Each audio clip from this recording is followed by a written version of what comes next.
Muy buenas a todas las personas que están viendo, muy buenas a todos. Charla Bruta 2025, feliz año. Gracias por estar aquí. Me tomé un mes de hiatus, debía pasar a la universidad, prioridades primero. Pero estamos en una situación global. Bueno, sí, global porque la mayoría de países importantes tuvieron elecciones y ahora ya nos va a tocar a nosotros. Quería profundizar un tema que es el voto inteligente, la idealización a los políticos que veo que está inundando las redes. O sea, si eres de un lado o del otro. Y para eso vi a una persona que es experta, que es politóloga.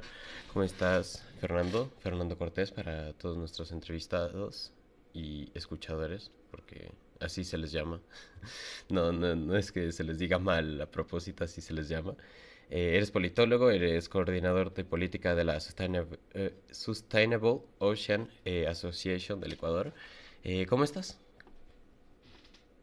¿Qué tal? Bueno, primero feliz de poder compartir estos espacios. Me parece que es justamente desde la reflexión colectiva, desde donde podemos regenerar estos procesos democráticos y de esta manera plantear alternativas para una política más inclusiva, más sostenible, más justa, más libre. Me parece que tu enfoque, tú quieres no solo centrarte en lo que sería lo mejor para el país, sino adaptarte a la visión de quienes votan. Para toda la gente del podcast y la gente que nos esté escuchando en todas nuestras plataformas, ¿tú de dónde vienes? ¿De dónde estudias? ¿Cómo surge tu interés en ser divulgador? Buenísimo. Bueno, yo estudié ciencia política en la Universidad Católica y ahorita estoy egresado a dos maestrías, una en cooperación internacional, una en gestión de proyectos y tengo otros estudios alrededor de inteligencia artificial, comunicación política, etcétera. En realidad, bueno, surgen, yo creo que más o menos cuando tenía unos 15 años, estaba en la representación estudiantil, digamos, secundaria y comenzaba con mis primeras lecturas, donde comenzaba a entender un poco los problemas que vivimos como sociedad. Y nada, o sea, la motivación fundamental fue esta de pasar un poco de la indignación a la acción. Y evidentemente no puedes cambiar lo que no comprendes en principio. Entonces, de ahí la necesidad de justamente pensar en estudiar ciencia política para entender las estructuras políticas, las relaciones sociales en las que se basan, las instituciones, y entender justamente desde esa dinámica cómo podríamos pensar alternativas para una mejor política. Y en ese sentido me he ido involucrando en diversos proyectos relacionados a cooperación internacional en algún sentido, proyectos académicos, proyectos desde el activismo, y bueno, distintos espacios desde donde he creído que puedo, digamos, aportar un poco a mostrar una nueva visión. Perfecto. Me parece muy importante que una persona joven como tú podría hacerlo. Yo soy un contenido más global, yo no me enfoco solamente en política, pero sobre todo en estas fechas que es importante informarse y deducir bien la elección, porque a la final de esto dependemos todos. O sea, mi voto cuenta igual que podría ser el hachero que tenga cédula en la esquina. Y eso es verdad, es una realidad. Así que yo no por mi condición social debo estar menos informado que una persona que por ejemplo, se deja guiar por corrientes de populismo, corrientes que son manipulativas. Empecemos hablando de este tema.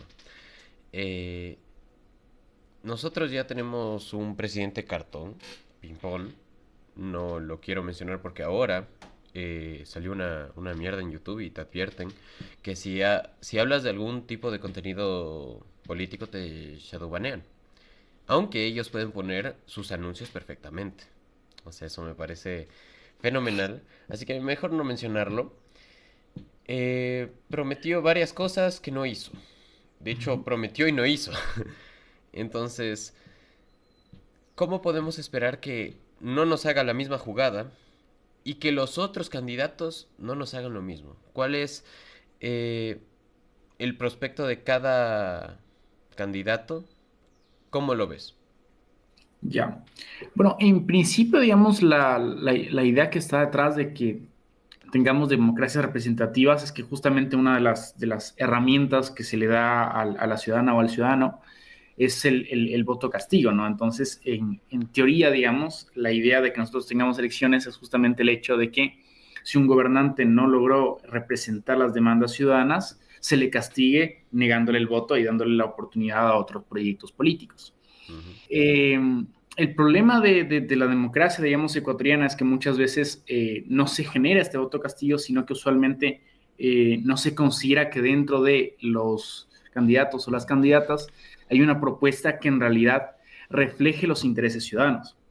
Entonces, frente a que esta falta, digamos, de sentido de verse representada la gente, lo que hace es termina votando por los mismos de siempre. Y el problema de eso es que vas a tener justamente su misma política de siempre. Ahora, otra cuestión también que se puede plantear ahí es el hecho de que la democracia justamente no se limita al campo de las elecciones. Si bien el campo de las elecciones es el campo más simbólico de la democracia, sobre todo representativa, hay que entender que la democracia, digamos, se constituye en la legitimidad ciudadana constante. Entonces, una manera, digamos, aparte del ejercicio del voto, que evidentemente debería ser más informado y más consciente, eh, también es el hecho de la incidencia ciudadana, ¿no? Digamos, algo que yo planteo muchas veces es el hecho de que tenemos que, como ciudadanía, plantear una nueva configuración con el poder. ¿Y a qué me refiero con esto? El hecho de que como ciudadanía tengamos una mayor cultura de organización ciudadana y de incidencia ciudadana, para que más allá del payaso que esté de turno, sepa que tiene una ciudadanía organizada, que tiene posibilidad de incidencia, posibilidad de organización y que no le va a dejar hacer lo que le dé la gana. Eso es una reconfiguración con el poder que me parece fundamental en una coyuntura, digamos, donde justamente los políticos no tienen ni siquiera un profesionalismo, aparte de que están evidentemente sesgados por sus intereses particulares, lógicas de corrupción, etcétera, etcétera. Ok, aquí tengo una pregunta, pero antes, quiero resaltar para los que me puedan decir correísta en las redes sociales que también la Luisa González hace lo mismo. O sea, son todos los partidos políticos, yo no estoy discriminando a nadie. Bueno, después de esta aclaración, quiero que me definas un poco cómo funciona el voto castigo. Quiero, más o menos, cómo se deduce cuando un candidato se ve castigado, porque no existe esto en una sociedad como el ecuatoriano, porque si Lucio Gutiérrez, que escapó de helicóptero, no sigue para, para asambleísta, ¿para qué está? Pero es básicamente la cara de su partido. Uh-huh. ¿Por qué eso Sí, no incide? porque la ciudadanía no ejerce el voto castigo. O sea, el voto castigo esa posibilidad está. O sea, mañana podemos ir a las, perdón, no mañana, el domingo podemos ir a las elecciones y ejercer un voto por un proyecto distinto a los que han estado gobernando, si sentimos que los que han estado gobernando no representan nuestros intereses. Esa posibilidad está, o sea, está en las urnas. Ahí el problema es doble, o sea, por un lado que no tienes una ciudadanía, digamos, que castiga realmente a los políticos, sino que se deja llevar por ciertos fanatismos. Y por otro lado también tienes una desconexión, y esto es algo bastante importante de recalcar, entre los partidos políticos y los sectores sociales. Entonces eso hace que no hayan candidatos que justamente representen las demandas ciudadanas. Y eso tiene que ver con muchas cosas. Quizá la principal es el hecho de que aquí los partidos políticos no tienen un proceso detrás.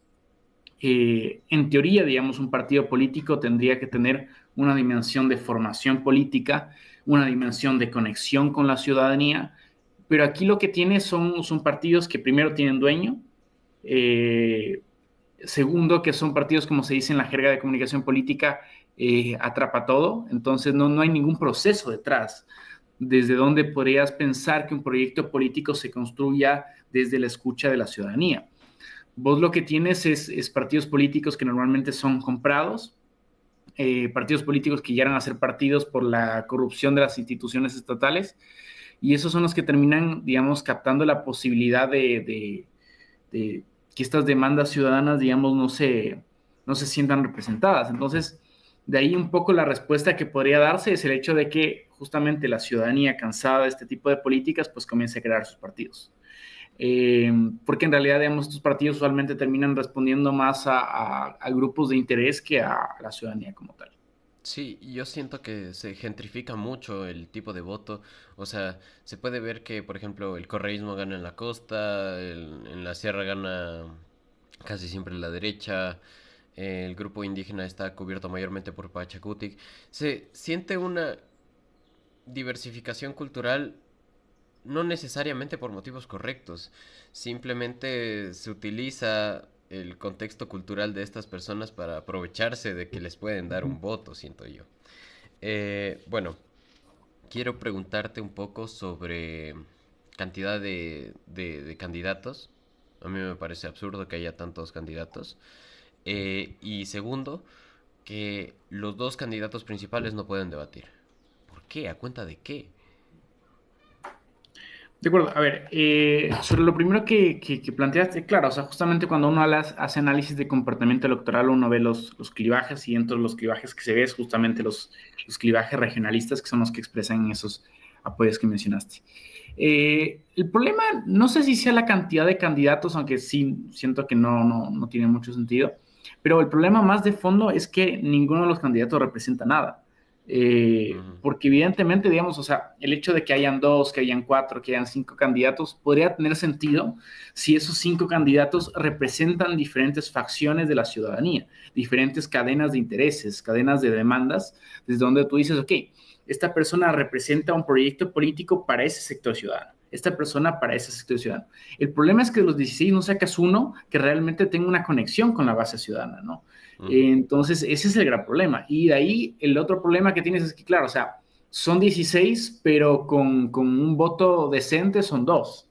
Si quieres portarte muy generoso, pones tres o cuatro, pero no más. Entonces, claro, o sea, si justamente se ve que en las mismas votaciones no tienen ningún apoyo, ¿por qué están ahí? ¿No?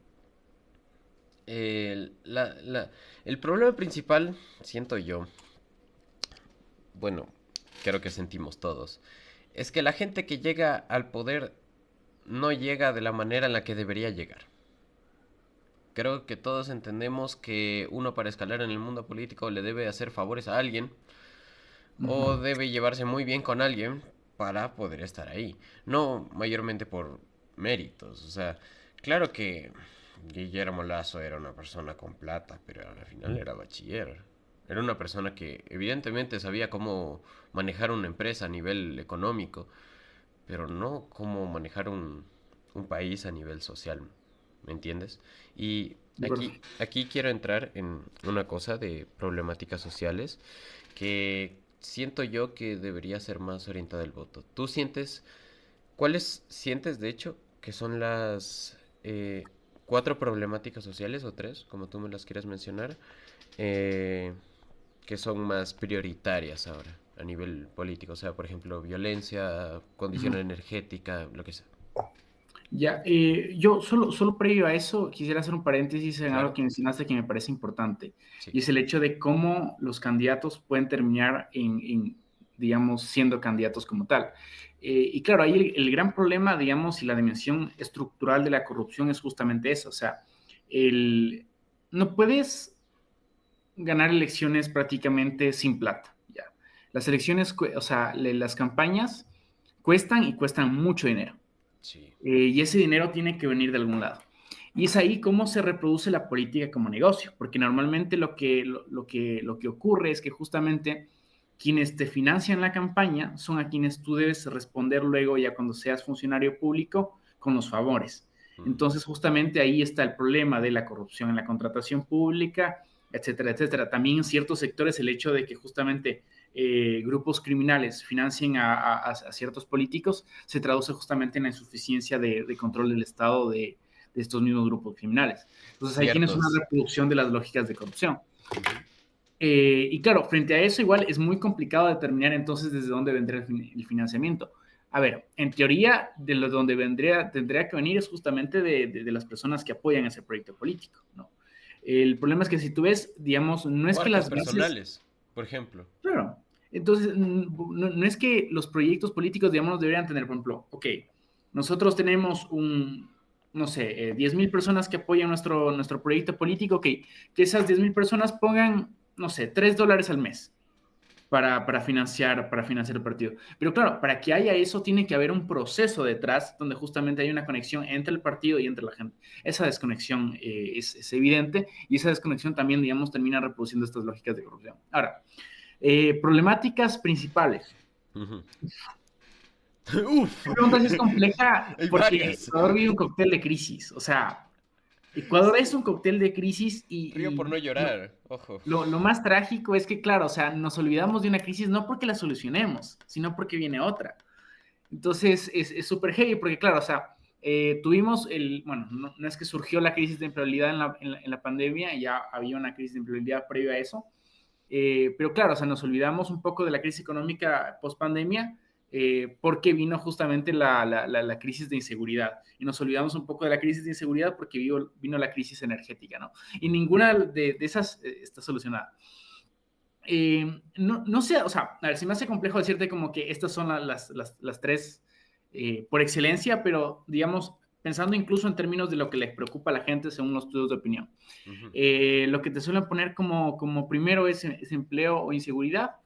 Esos dos son súper complejos. Sí, El la tema cosa de de, empleo, 3 empleos, o sea, 3 de 10 ecuatorianos tienen un empleo decente, o sea, es salvaje, es impresionante. O sea, tenemos una estructura económica fundamentalmente excluyente, donde es prácticamente imposible que las personas que son trabajadoras puedan garantizarse una vida digna. Y ese es un sistema económico que despreciable. te pidan Pero ese joven es y el que con tenemos. experiencia es una huevada. Hay que, Exacto, y no hay soluciones, digamos, dentro de las políticas y de las propuestas que se presentan a los candidatos que tú puedas ver que realmente puedan responder a las necesidades, digamos, de empleabilidad. En el tema de seguridad tienes más o menos lo mismo, o sea, vos para combatir la inseguridad tienes que tener, primero, dinámicas de recontrol de la violencia pública, o sea, el Estado, digamos, recuperar en ciertos sectores el control de la violencia, en principio, que está ahorita controlado por sectores de delincuencia organizada. Y para eso necesitas procesos de articulación de inteligencia, de reforzamiento de las instituciones de seguridad, limpieza de las instituciones de seguridad que son corruptas, y también tienes que paralelamente hacer un proceso, digamos, preventivo para desarmar el ecosistema donde los procesos de delincuencia se generan. Y eso me refiero a política social, o sea, no es una opinión, sino una evidencia empírica que justamente los países con altos niveles de pobreza y desigualdad son los países más violentos, porque vos le generas el ecosistema para que la delincuencia se organice, porque evidentemente si la gente no ve que desde la legalidad puede generarse condiciones dignas, pues evidentemente van a responder a quien le permita tener condiciones de vida, y es ahí donde justamente los grupos criminales ven su campo abierto, ¿no? Entonces, por ejemplo, ahí tienes dos grandes complejidades que son de las que más se habla, ¿no? De ahí tienes otras complejidades, por ejemplo, de la última crisis, el tema energético, ¿no? Hay que tener en cuenta que no es que se ha solucionado la crisis porque ya no tengamos cortes, sencillamente. trajeron generadores, pero no hicieron el mantenimiento de las hidroeléctricas. Les No, ayudó. no, y aparte hubo el relajo, no sé si te acuerdas, que le dieron un adelanto a unos generadores Y que de los ahí nunca estafaron. llegaron. Y es como que, y no es mi culpa, no, claro que es tu culpa, o sea, tú tienes cualquier funcionario público tiene que asegurar por ley el hecho de que los recursos públicos sean bien invertidos. Entonces, ay, no me engañaron, no te pudieron haber engañado, tú tuviste que haber tomado las precauciones para que los fondos públicos no sean utilizados. Entonces, claro, a ver, ahí tienes un gran problema y esto tiene que ver con que esto tiene que ver sobre todo es un problema de planificación. Cuando tú estableces una matriz energética, tú tienes que hacer una planificación de riesgos. Y dentro de las principales planificaciones de riesgos, esto te lo dice todas las agencias, la Agencia Internacional de Energía, te dice la OLADE, etcétera. Dentro de eso, evidentemente, en un contexto de aceleramiento de cambio climático, es justamente vulnerabilidad del sistema energético frente al cambio climático. Nuestro sistema energético es altamente vulnerable al cambio climático. Eso no fue algo que no se entendió dentro de los criterios de planificación de nuestra matriz. Y por eso tuvimos lo que tuvimos. La gente dice, bueno, tuvimos apagones porque no llovió, ok, pero si tú tienes apagones porque no llovió, es justamente porque tu estructura de producción de energía está mal diseñada. Por eso en los otros países no hubieron apagones y donde hubieron no tuvieron para nada la escala que tuvo en el Ecuador. Entonces ahí tú tienes un gran problema que pasa por justamente diversificar la matriz energética con energías renovables no convencionales e incluso yo le incluiría procesos de descentralización energética.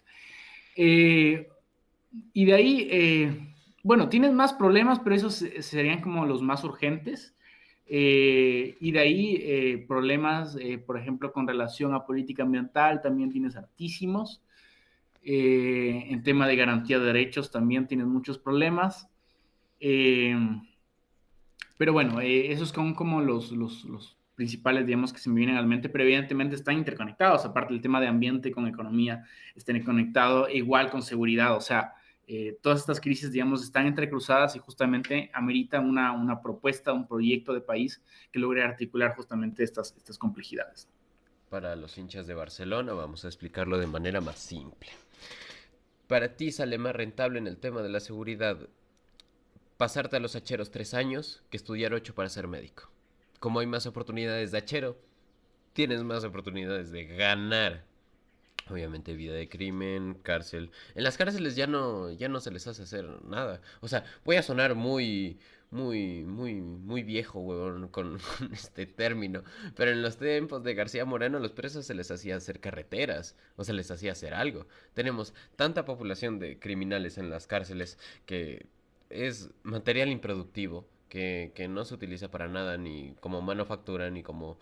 Que claro que es la visión ultracapitalista de ver la cárcel como empresa, pero es lo más funcional para una sociedad. Piensa que son personas que afectaron de cierta manera a la sociedad y que simplemente están encarceladas comiendo recursos. O sea, yo siento que lo más productivo que deberían hacer es algo para la sociedad. Pero bueno, también hablando con el tema de gestión de gastos internos. ¿Tú crees que, por ejemplo, Novoa está capacitado para militarizar todos los puertos excepto el suyo y que del suyo salga el polvo censurado? A ver, si está capacitado, mira, yo no creo que esté capacitado como para ser presidente. No logro ver los elementos desde donde podría pensar eso. Ahora, tampoco es que vea mucha capacitación o En todos los demás. profesionalismo política en los demás. Ajá. Evidentemente hay unos que pueden ser mejor que él en ciertos ejes, no sé si en todos.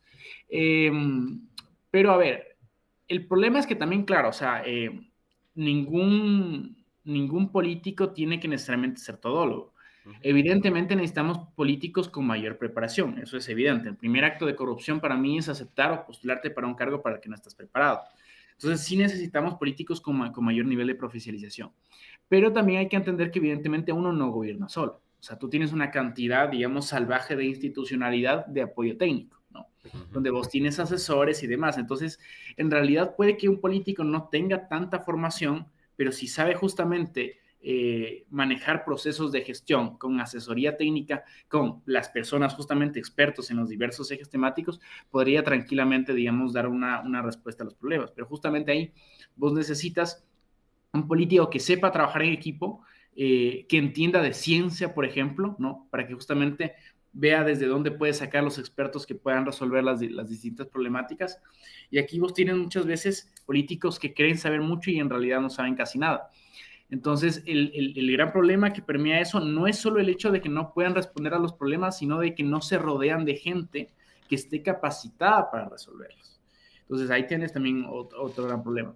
Y claro, el tema de los puertos es algo urgente, pero claro, o sea, pasa por dos cosas. Primero pasa por justamente dar una capacitación, porque no es cuestión de decir, a ver, mañana me mando a los militares y me controlan todito. No, no, no. O sea, para No, tú controlar los puestos, a tú ver, tienes que generar procesos de inteligencia, procesos de información, de vigilancia, tienes que generar procesos de depuración de las mismas fuerzas públicas que van a ir a controlar, procesos de rotación para que no se comiencen a construir nuevas lógicas de corrupción. Y para eso, evidentemente, necesitas tener un conocimiento en términos de seguridad pública, ¿no? Pero sí, claro, necesitas eso, necesitas la voluntad política para hacerlo y claro, necesitas que no estés con tus intereses detrás. claro, pero primero dos cosas. Segundo, estoy seguro que invertimos un 15% de todo nuestro dinero como país en el ejército. Si distribuimos esa masa salarial, yo no sé a cuenta de qué se dio la idea de que Ecuador no es un país que no tiene plata. Tiene dinero. Está muy mal gestionado, que es otra cosa. O sea, a comparación de otros países como México y Brasil no somos nada, evidentemente. Pero es que no es que estemos en una posición pésima económica. Estamos en una condición que se puede reestructurar, pero no ha habido alguien con los suficientes huevos que ha podido hacerlo. Que salgan las exportaciones y el control de droga y la pelea contra las drogas que hizo este man y que luego en España vengan a encontrar los containers con las mismas cajas que dicen Novoa. La droga no puede ser. Y entiendo que debe haber una logística de cambio para que no haya amaño. Pero es que existen las carreteras de transportación, existen la cantidad de militares, existe la cantidad de dinero a invertir. Sí, bueno, a ver, o sea, sí, en el tema de dinero te diría sí y no. No, claro, debemos un Evidentemente montón. podremos hacer muchas mejores cosas si el dinero que invertimos fuera bien gestionado. Muchísimo, o sea, te estoy hablando de 5 veces mejor lo que se hace. Ahora, si eso es suficiente para controlar, sí es complicado determinarlo en realidad. ¿Por qué? Las mafias manejan mucho dinero. Y hay que entender que cuando estás hablando de estructuras internacionales de criminalidad, muchas veces la generación de dinero de estas estructuras internacionales terminan siendo incluso mayores al PIB de ciertos países pequeños. Claro, pero por ejemplo, El Entonces, Salvador. El Salvador es un país más pequeño de nosotros y que generaba y que exportaba mucho menos que nosotros. Y tenía una tasa de criminalidad mucho más alta que la nuestra. En un momento fue más verás que alta. no, a nivel de asesinato estamos más o menos igual. O sea, nosotros como estamos Bueno, ahora a cómo estaban ellos. bueno, igual. Y En ellos realidad tienen más o menos una igual. población 6 veces más pequeña. Creo que son 4 millones de salvadoreños. O sea, Sí, a ver, claro, o sea, a ver, ahí hay dos cosas, ¿no? Por un lado, sí son, a ver, es diferente la política de seguridad relacionada a pandillas, por ejemplo, relacionadas a- a narcotráfico. Hay diferencias en cómo funcionan cuando son grupos grandes como carteles, a cómo funcionan en una criminalidad más distribuida, como es el caso ecuatoriano. Aquí tienes mezclas también de la criminalidad donde ciertos grupos manejan por un lado el tema de la minería ilegal y por otro lado el tema de la droga. Entonces, son contextos diferentes. No obstante, sí, o sea, evidentemente es una cuestión de voluntad política, ya, eso es real. Y con una voluntad política, evidentemente podrás tener mucho mayor control, sin duda, sin duda. Eh, ¿En cuánto tiempo es complicado determinarlo, no? Porque no, no, sería más tiempo. Somos ahí más es donde voy, personas. que justamente son Claro. contextos diferentes y no es que puedas aplicar el mismo modelo. Pero evidentemente refleja que justamente los modelos sí son aplicables Pero es. cuando justamente se manejan con criterios de seguridad pública, y etcétera, ¿no? Pero por ejemplo, Eh, perdona por a ver, sí, interrumpirte. sí. eh, el, el año y medio que tuvo Daniel Noboa, estoy seguro que hubiese reducido mínimo un 30% a la criminalidad. Pero, puta, pongo mi mano al fuego. Un 30% de la criminalidad hubiese bajado en ese año y medio, con el dinero bien invertido. Por, Bueno, o sea, a por ver, crecimiento exponencial. O sea, si hacemos los números. es un poco complejo determinar el porcentaje, pero evidentemente no hizo nada. Evidentemente gastó recursos y Bro, no hizo evidentemente con esos nada. recursos se pueden hacer cosas. No, sí, sí, Eso a es ese punto quería evidente. llegar. Bueno, tengo también un minigame contigo. Tengo algunas frases que me parecieron fenomenales del debate presidencial Uy, uy, y uy. quiero que me adivines qué candidato la dijo. Ok, ok. Así que, Me vi completo los dos debates, pero no sé si me acuerde tan, pero intentémoslo, a ver. a ver, Universidad Central gratuita en línea, cosa que ya existe, fue una propuesta. Esa hija de puta. Que me pareció una huevada, que la Universidad Central ya es gratuita. Sí, sí, lógico, pero a ver, ¿quién la dijo? Uy, eso me suena a Fue en que el primer debate. habían hartísimos perdidos. Fue en el primer debate, por si acaso.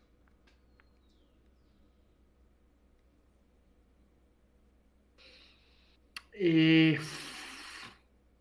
a ver, eso me suena a escala. No. Henry Conflay. Ah, Conflays. el Zucaritas, Sí. Conflay. el Cornflakes. Cornflakes. A ver. Ay, ay, ay. No, imagínate que aparte él ya tiene experiencia pública. Claro. O sea, Y no que es no alguien entienda que salió de cómo. afuera, o sea, ya tiene experiencia pública. Uno esperaría que justamente tenga conocimiento de por lo menos las cuestiones de institucionalidad, ya que estuvo ya en el Estado. O sea, de todas maneras, estando en el estado, ya te das cuenta, estando en el estado, qué inteligentes que somos, te das cuenta que todo aquí es público, o sea, tú si pagas el IES puedes acceder al servicio público. Claro que a veces no hay medicinas, pero puedes ir a que te Te dan revisen. la cita para 3 meses, pero hay todo. Pero hay, oye, piensa que es mejor que Estados Unidos. Estados Unidos te jode con 600.000 si te rompes una pierna. O sea, es una estupidez en Estados Unidos. Sí, sí, no, el tema de salud sí. Pero bueno, también hay casos en los que son No, o mejores sea, que el ecuatoriano. no, o Pero sea, sí. el problema del sistema ecuatoriano es que hay gente poco nivelada. Pero bueno, ese es otro tema. Sigamos. Bueno. Eh, con la IA vamos a crear un sistema predictorio para la lluvia. A ver, primero, esa pregunta sí es muy difícil, ¿sabes por qué? Porque a la IA le decían que iba a solucionar todo. Dios mío, o sea, Sí. me encantaban los memes que salían luego, así, porque evidentemente fue la ganadora del debate y La IA. salía el robotcito de Tesla así como que, yo no te voy a arreglar todo, o sea, ¿qué onda? A ver, voy a poner una frase más para que te ubiques porque sí, sí, por eso dije, no, estaba repitiéndose mucho el tema de la IA. Hablar de Correa y Novoa también ya me tiene arrecho. Ah, Juan Iván Cueva, obviamente. Claro, Efectivamente. él dijo lo de la IA para lluvia. Sí, sí, y Ay, lo ay, dijo ay. en el mismo comentario, o sea, yo no esquipié nada. No, es un personaje, no, no, claro. Pero el meme que le sacaron me encantó, el de yo en la cena familiar, ya estoy arrecho. Ya estoy arrecha. Me encantó, no, un personaje. Ok. Uy. eh, Ecuador no tiene una política criminal. Mm, Esa fue el segundo debate. eso me suena a Pedro Granja. No, Eh, perdón, la visión. eso me suena entonces a Andrea González. Carlos Rabascal. Ah, Carlos Rascal. Puta. Hay Carlos gente Rascal. muy ciega y yo no estoy usando lentes. Eh, necesitamos una asamblea justa que evite el lavado de activos. Quien lo dijo me parece fenomenal.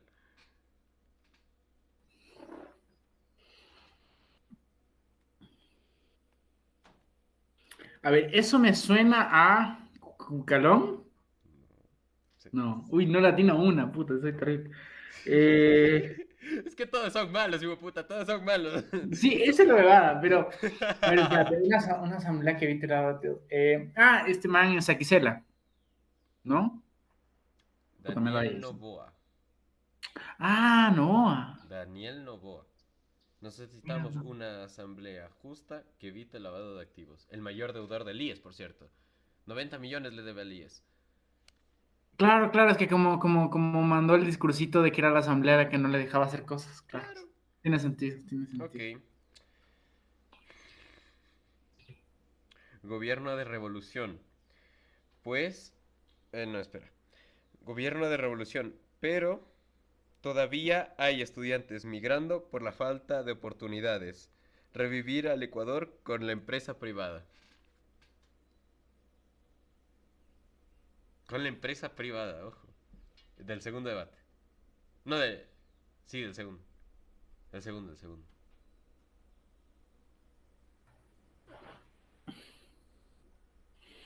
Revivir al Ecuador con una empresa privada, espérate. No me vas a creer quién es. Andrea González. No, no, no, no, no.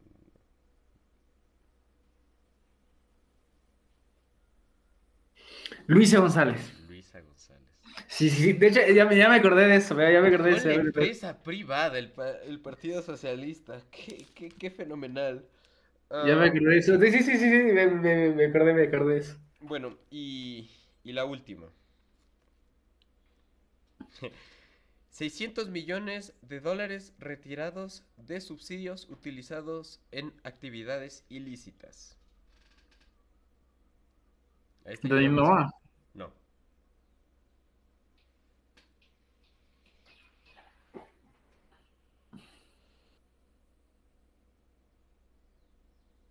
Eh, Este ya lo mencionaste. O sea, no es. Yo elegí frases de gente distinta, pero este lo mencionaste como una de las opciones. Pedro. No.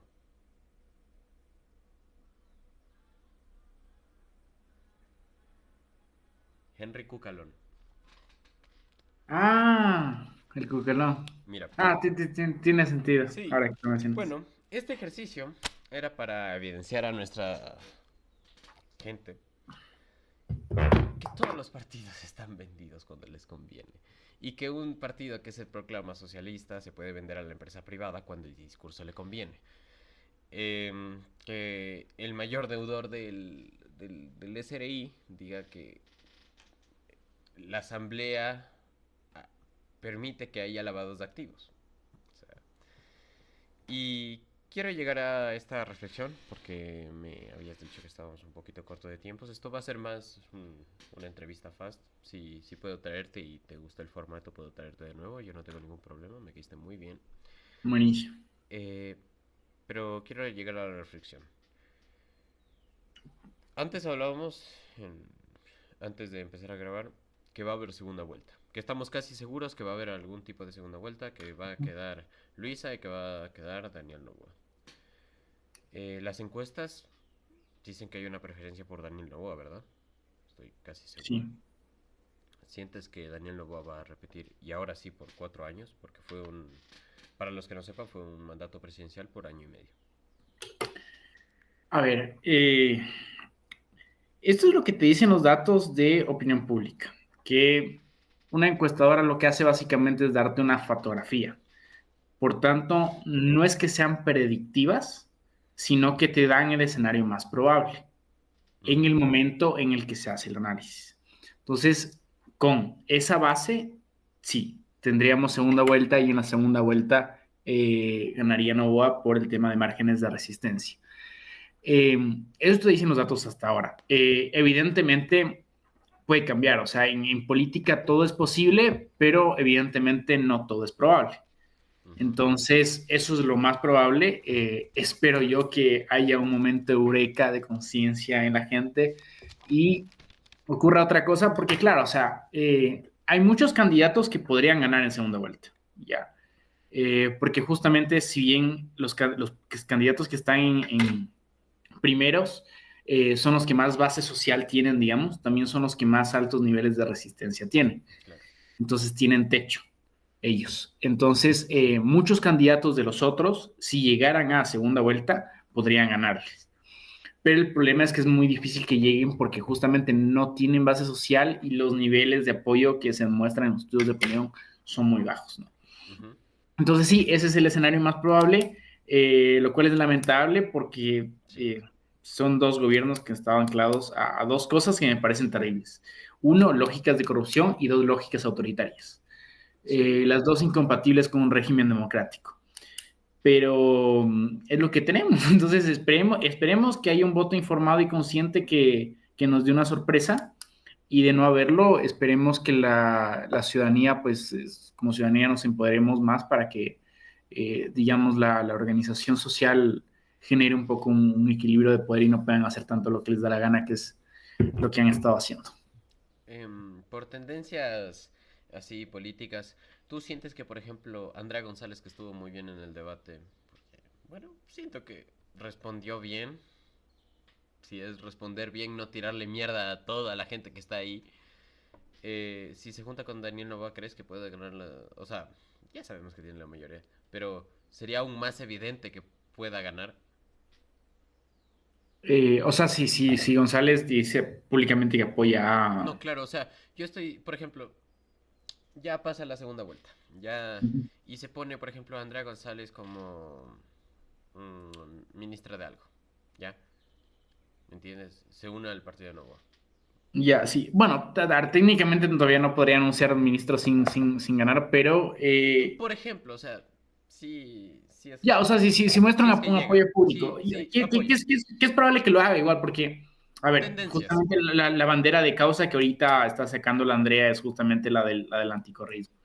Eh, que no sé incluso si fuera lo más estratégico, pero evidentemente busca reivindicarse como ex candidata de Fernando Villavicencio y tal. Eh, sí, o sea, yo creo que, a ver, no sé, hay dos opciones. La una es que la Andrea apoye, como tú dices, frontalmente a Nova. La otra es que no lo apoye tanto en el sentido de decir estoy a favor de Nova, pero que lo apoye indirectamente diciendo rechazo totalmente el correísmo y es mejor cualquier proyecto político al del correísmo. En cualquiera de los dos casos hay un apoyo ya sea directo o indirecto y evidentemente este apoyo va a pesar, sin duda. Y aparte hay que tener en cuenta, y es que en segunda vuelta yo creo que pues, todos los candidatos de derecha se van a ir pro Novoa, ¿no? O sea, Ujú, sí. al fin y al cabo, digamos, su coalición siempre va a preferir Novoa, aunque no es que no es que la gente de derecha toda esté a favor de Novoa. De hecho, dentro incluso de los grupos de lobbies empresariales hay muchas fricciones que tienen con Novoa, eh, porque es un político, digamos, muy cerrado, incluso con los mismos círculos empresariales, por sus lógicas autoritarias y demás, y porque pues, tiene un oligopolio, entonces no le importa quedar bien con nadie. Pero aún así, evidentemente va a tener apoyo. O sea, los grupos económicos, por lo menos de todos los grupos que tienen que ver con agroexportación, evidentemente lo van a preferir a él, aunque no les parezca lo mejor. Y ese peso, pues va a darle justamente, o sea, son esas coaliciones que probablemente lo lleven a Daniel Noboa a la presidencia. Ok. Sí. Y si ya conocemos el caso más tendiente a, ¿qué es lo que nos podemos esperar de estos 4 años que, de los 1 y medio que no hizo nada?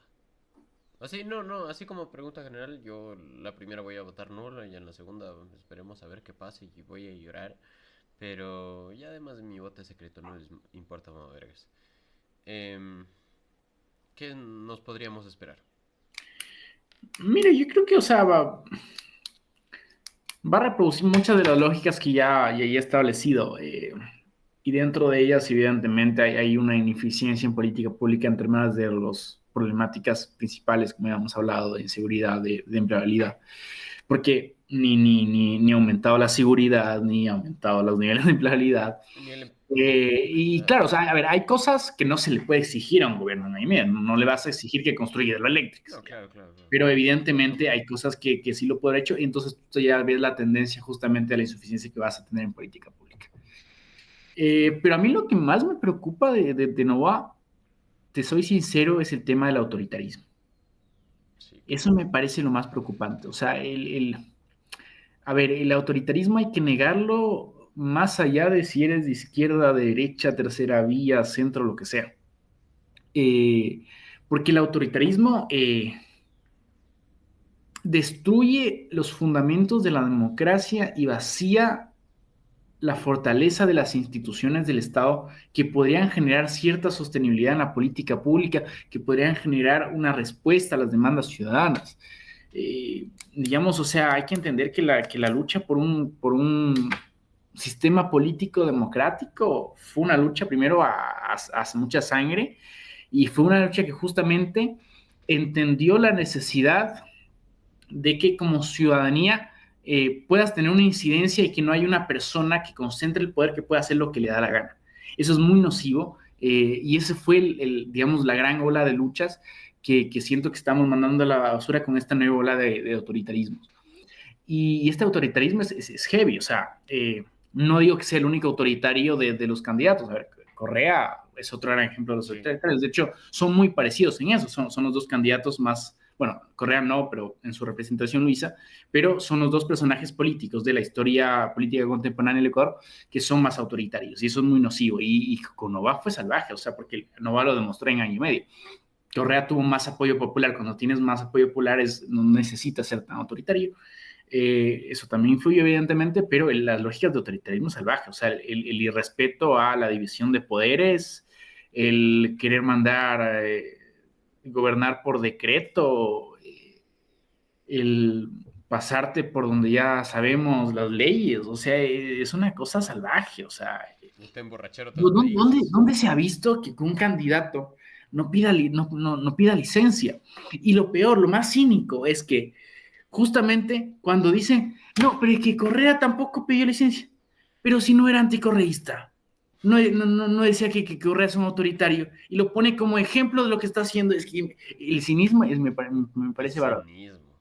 Es cinismo. Entonces, sí, o sea, y lo que más me preocupa es eso, o sea, lo que más me preocupa es el autoritarismo en realidad, o sea, porque la mediocridad pudo haber venido de muchos políticos, pero el autoritarismo es más complejo de configurar y darle la aprobación a un político que fue sistemáticamente autoritario durante más de un año para que tenga 4 años más. Esperemos que no vengan cosas muy complicadas. Y bueno, que el otro también es autoritario. Tristemente. Sí, sí, sí, sí, o Los sea, dos son. Estamos sí. jodidos en ese O sea, aspecto. por eso lo ideal fuera que no fuera, o sea, que por lo menos uno de los de segunda vuelta no fueran los que parece que van a hacer. Sientes Porque que. también, claro, o sea, aparte Correa si vuelve con toda, o sea, No, y se va a quedar. Y entonces la viste que lógica de Jorge Glass autoritarismo dice que que va sí. a plantear van a ser salvajes y de Sí, corrupción y demás. sí viste que Jorge Pero, pero, Glass. pero, Perdón, pero, perdón. pero Innova aprobándole el año autoritario. Sí, sí viste que Jorge Glass dijo, si no gana Luisa, cuento todo. O sea, ya se está exponiendo que sí hizo huevadas. O sea, y que si llega otro partido político no se van a exponer las huevadas que se hicieron. O sea, todo está ya agarrado por pinzas y eh, quería dejarte esta última reflexión antes de preguntarte sobre tu organización sobre el mar, porque también me gustaría abordar ese aspecto, es parte de tu carrera. Eh, ¿Tú sientes que de aquí a unos 30 años va a volver Rafael Correa? Yo pienso que sí. O sea, ya como se está poniendo a la ola la tendencia, si siguen viniendo gente que la caga, se va a arraigar el pensamiento de con Correa estábamos mejor. Yo, Mira, hay un desgaste del correísmo que hay que considerar, pero también hay que considerar que justamente la ciudadanía no logra ver otras alternativas, lo que podría reforzar el pensamiento del pasado fue mejor, que es lo que tú planteas.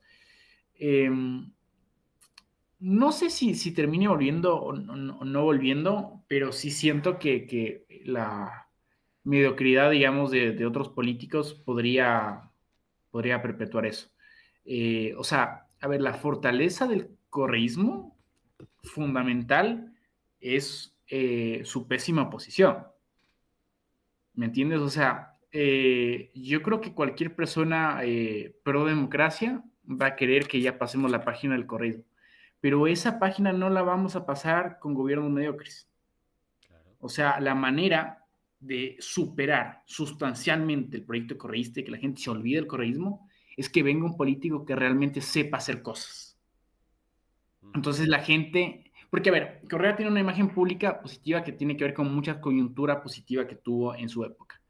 Pero negativo. el problema es que, claro, luego de eso no has visto ningún político que en cambio pues solucione limpiamente las cosas. Entonces, claro, la manera de pasar la página del correísmo es justamente una propuesta política que demuestra que se pueden hacer las cosas bien. Entonces la gente ya ve esa otra alternativa y dice, no, este proceso sí me representa, en realidad logra responder las problemáticas y no son ladrones.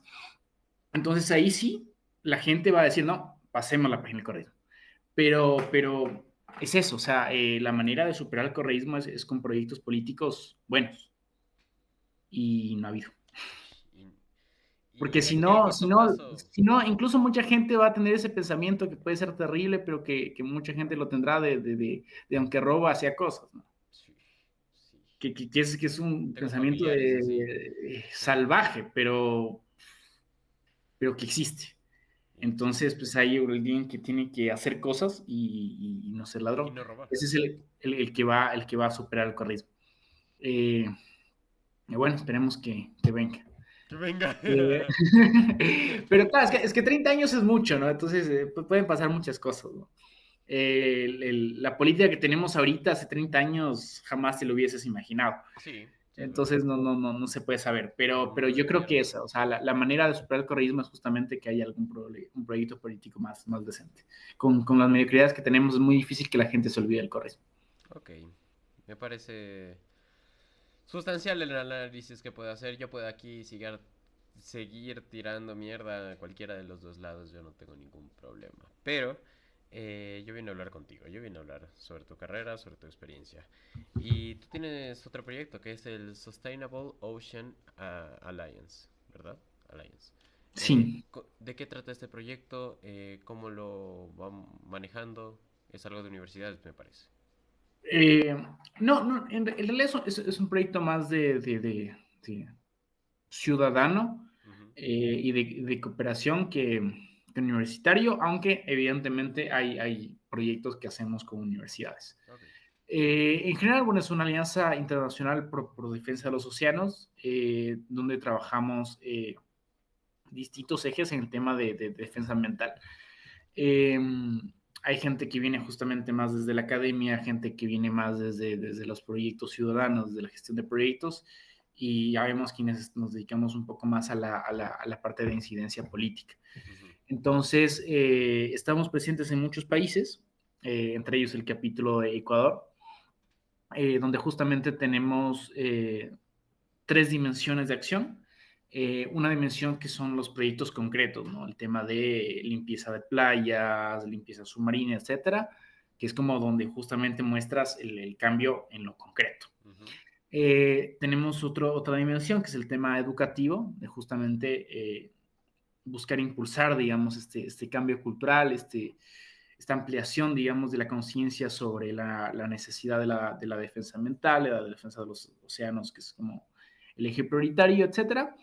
Y otra dimensión que es la que está un poco comenzándose a impulsar, que justamente es un poco de lo que dirijo, que es el tema de incidencia política, ¿no? O sea, ver que, digamos, nosotros podamos incidir en la política pública, digamos, o sea, pasar de la protesta a la propuesta, ¿no? Ok. Nos damos cuenta que los políticos no logran responder a las necesidades en términos de política de gestión ambiental. Entonces, frente a eso, nos damos cuenta que el tema de exigir en redes como no es suficiente, ¿no? Es importante mostrar el rechazo, pero hay que ir más allá. Entonces, ese más allá pasa, por ejemplo, por el tema de diseño de propuestas para justamente presentar a las carteras del Estado pertinentes para que tengan insumos como para sus políticas públicas, ¿no? Incidir también, digamos, en el debate político con las demandas que vienen justamente de la ciudadanía organizada en relación a la defensa ambiental, que también es súper importante. Entonces tenemos como esos tres ejes de acción. Yo estoy, como tú me habías mencionado, en el tema de la coordinación de política. Y bueno, ahí andamos igual buscando cada vez generar más iniciativas, más proyectos e irnos ampliando en esto. Claro, dejaré todos los links en la descripción para quien quiera ver, también con tus redes sociales. Y Buenísimo. bueno, también tenemos una pequeña limitación de tiempo. Y vamos con las justas, de hecho. Yo tengo una pregunta siempre en mi podcast y es, para nuestra audiencia, ¿qué película, libro, álbum, lo que sea que te haya servido a ti para crecimiento personal? No solo para crecimiento político, sino a ti como humano, ¿qué te hizo ser más tú? Uy, es una pregunta muy Pesada. interesante, ajá, y muy compleja. Claro, porque si me dices de política, pues me vienen a la mente muchos, pero creo que es más importante justo la El pregunta que tú capital. haces detrás detrás de, claro, como persona. Mira, hay muchos libros, pero uno que me marcó mucho fue Siddhartha de Hermann Hesse, Ok. porque justamente plantea, digamos, etapas en esta búsqueda de sentido humano, ¿no? De justamente conectarte con tu búsqueda de ser y estar en el mundo con un propósito y, digamos, plantea distintas dimensiones de búsqueda desde donde puedes entenderte a ti mismo y entender tu propósito en el mundo. Entonces, sí, creo que quizá el que más me ha marcado fue ese. Muy bien, perfecto. Para todas las personas que deseen revisarlo, yo voy a revisarlo por... Bueno, a mí me gusta mucho leer, he dejado mucho el hábito de la lectura por andar estudiando, me tiene mamada contabilidad. Pero bueno, muchas gracias por venir, Fernando, muchas gracias por atender a mí ahorita, muchas gracias a toda la gente que nos está escuchando. Las redes de Fernando van a estar aquí abajo para que todos puedan ver su contenido. Votarán bien, no serán cojudos.